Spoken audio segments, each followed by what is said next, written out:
باب کیف یکفن المحرم، باب محرم کو کیسے کفن دیا جائے، حالت احرام میں کیسے کفن پہنایا جائے. وہی حدیث ہے.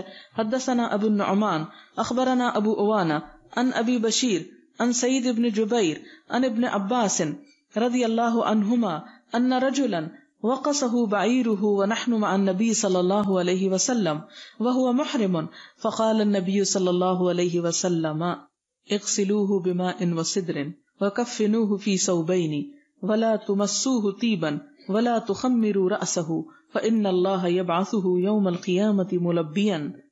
حدثنا مسدد حدثنا حماد بن زيد عن عمرو وأيوب عن سعيد بن جبير عن ابن عباس رضي الله عنهما.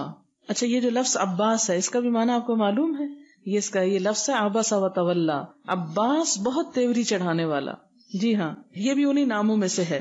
قال كان رجل واقفا مع النبي صلى الله عليه وسلم بعرفة فوقع عن راحلته قال أيوب فوقصته وقال عمرو فأقصعته فمات فقال اغسلوه بماء وسدر وكفنوه في ثوبين ولا تحنطوه ولا تخمروا رأسه فإنه يبعث يوم القيامة ملبيا. قال أيوب يلبي وقال عمرو ملبيا. یعنی ایوب کی روایت میں یلبی کا لفظ ہے اور عمر کی ملبی.